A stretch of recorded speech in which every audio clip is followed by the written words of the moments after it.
Hello everybody, it's TannerFishies here, back again with a new Ninjago video here on the channel. In today's video, we're going to be going back to the Book of Elemental Powers, because believe it or not, there are still a lot of things in that book that we should probably discuss and highlight on this channel. So that's exactly what we're going to be doing in today's video. Despite the Book of Elemental Powers not necessarily revealing the last elemental power like it was rumored to be doing a long time ago, there is still a good amount of information there, and I still would highly recommend the book to any Ninjago fans thinking about picking it up. It is worth it, trust me. I've had a lot of fun going through the book over and over again, and in today's video, like I said, I've collected a list of information that I feel like Ninjago fans should know coming out of that book. Some various little trivia details and some new developments have been revealed through this book, and I figured I would present those to you guys in today's video. Before we even get into it though, I must give a quick disclaimer. Not everything in this book is 100% confirmed to be canon, though I do think a lot of stuff in this book is very relevant and very applicable to the actual Ninjago TV series.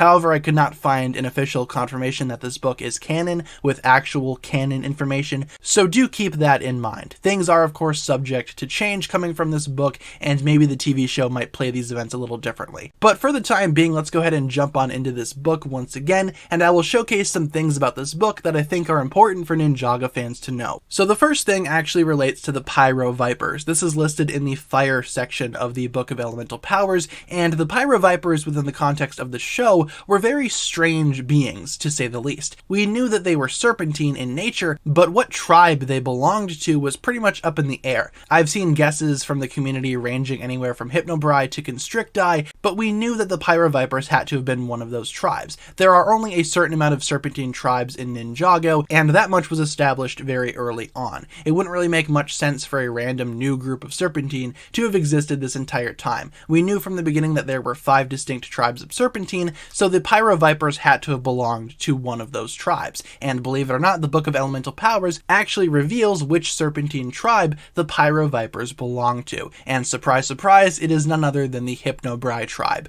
which I could very well see. The Pyro Vipers, before they became all supercharged with fire energy, you know, coming from Esphira and her capabilities, the Pyro Vipers actually did look like Hypnobrai. They had a nice blue tint to their skin, and you could even see in some of their eyes, you could see the classic Hypnobrai spiral. You know, the hypnotism spiral that the serpentine tribe is very much known for utilizing. The Pyro Vipers did look very similar to Hypnobrai, but like I said, there have indeed been other guesses as well, including Constricti, due to the black coloring on some members of the Pyro Vipers tribe. But the Book of Elemental Powers clearly states right here that Esphira's army of Pyro Vipers were in fact originally Hypnobrai. So like I said, we could probably put this argument to rest. This book may not be 100% canon, but I could totally see the Pyro Vipers in fact being an ancient tribe of Hypnobrai that were somehow converted by Esphira into this weird undead fiery army. But regardless, I'm glad to get an actual confirmation of this, despite what the confirmation actually came from, that of course being the Book of Elemental Powers. The next thing that I want to look at revolves around the Mega Weapon, which of course was Garmadon's iconic weapon during Season 2 of Ninjago. After Garmadon merged all of the golden weapons into one collective weapon, he found that this particular weapon was capable of a lot of different things, including creating things at will, whatever Garmadon could manifest. He could only use it once per day, and as such the Mega Weapon became a very strategic threat that Garmadon used against the ninja, of course during the first half of Season 2. Ultimately, the Mega Weapon was shot off into space towards the conclusion of that arc,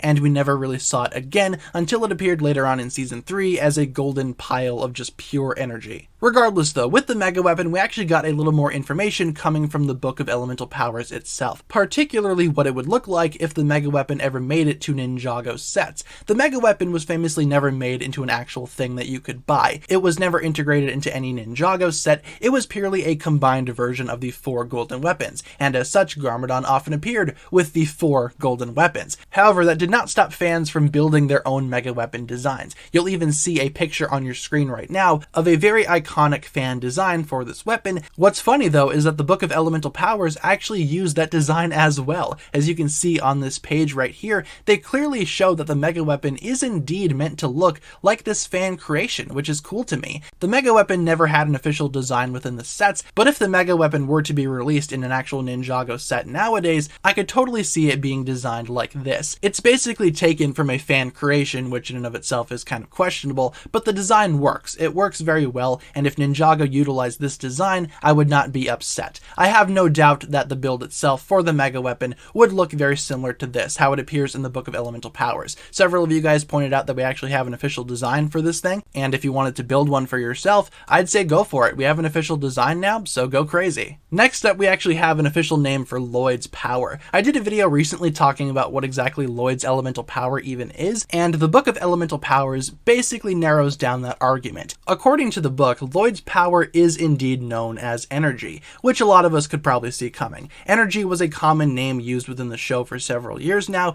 however the book doesn't stop there. The book also refers to it as green power, probably taken from the Ninjago movie, where in fact Lloyd's element was specifically just green. So I could see why the book would label this as energy and green power. You could basically go back and forth. Essentially though, energy is a combined version of all four of the original elemental powers. That much has been made very clear, and even the book states that as well. So in terms of what Lloyd's power even is, I suppose energy could be an official name, though like I said, the book also lists green power as an acceptable name for Lloyd's power. So I guess it's whatever you want to call it. Lloyd's element and Lloyd's power is basically up to the viewer's own interpretations. And for the final thing on this list, I wanted to talk about the elemental power known as darkness, because according to my comment section, a lot of people didn't know that darkness was an elemental power, which of course is the power coming from the Overlord. It only makes sense to me, considering how golden power is essentially a stronger version of energy, and it represents the light in the balance between light and darkness, whereas darkness represents, well, the darkness. It's probably a stronger form of maybe destruction or something similar to that nature, though I do feel like darkness itself is its own elemental power, or even an elemental essence. The book refers to it as a power,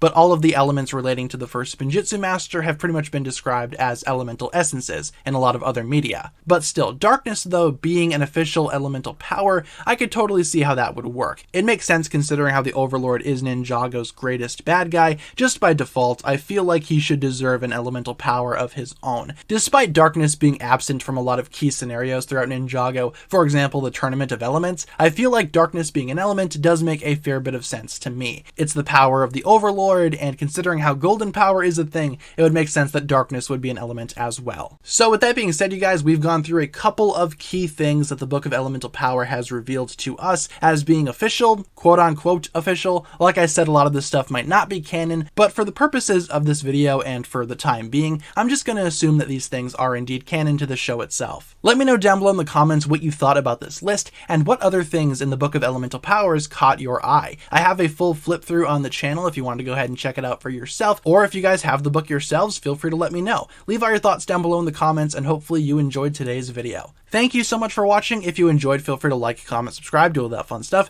and check out the links down below in the description for my other forms of social media. As always, big shout out goes out to my Patreon supporters, including once again the marvelous Jan. Thank you guys so much for checking out this video once again. My name is TannerFishies, and with that I bid you farewell.